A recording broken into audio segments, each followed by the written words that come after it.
নমস্কাৰ সকলোলৈ। আবেলি চাহৰ লগত খাবলৈ কলপিঠা বনাবলৈ লৈছোঁ। এয়া মই কল 3টা বাকলি গুচাই লৈ ভালকৈ পিটিকি ল'ব ওলাইছোঁ। চামুচেৰেও পায় আপোনালোকে পিটিকি ল'ব, কিন্তু মই চামুচেৰে সুবিধাজনক নাপাওঁ বাবে মই হাতেদিয়ে পিটিকি লৈছোঁ কলখিনি পিটিকি লোৱাৰ পাছত মই এতিয়া ভজা পিঠাগুড়ি দিছোঁ। ভজা পিঠাগুড়ি দিয়াৰ পাছত মই অলপ গুড় মিহলাই লৈছোঁ আৰু লগতে বেকিং পাউডাৰ আৰু অলপমান নিমখ মই দি দিছোঁ।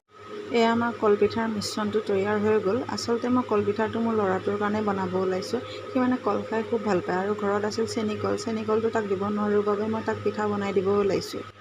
এয়া মই কলপিঠা বনাবলৈ লৈছোঁ। আচলতে কলপিঠাটো কলপাতত খাই বেছি ভাল লাগে, কিন্তু আমি ইয়াত য'ত আছোঁ কলপাত পাবলৈ নাই ওচৰত, সেইবাবে এনেকৈ পিঠা বনাই খাব লগা হৈছে, উপায়টো নাই। এয়া আমাৰ কলপিঠা হৈ গ'ল আৰু আপোনালোকে কেনেকৈ কলপিঠা বনাই জনাবচোন মোক।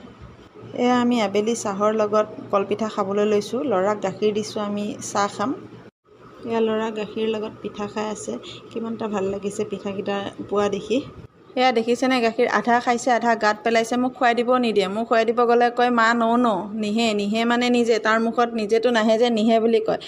এয়া তাৰ কথা। বাৰু মোৰ ভিডিঅ'টো এইখিনিতে সামৰিছোঁ। যদি মোৰ ভিডিঅ'টো চাই ভাল পায় লাইক কৰিব, কমেণ্ট কৰিব আৰু মোৰ চেনেলটো ছাবস্ক্ৰাইব কৰি দিব। আজিলৈ আহিছোঁ, বাই।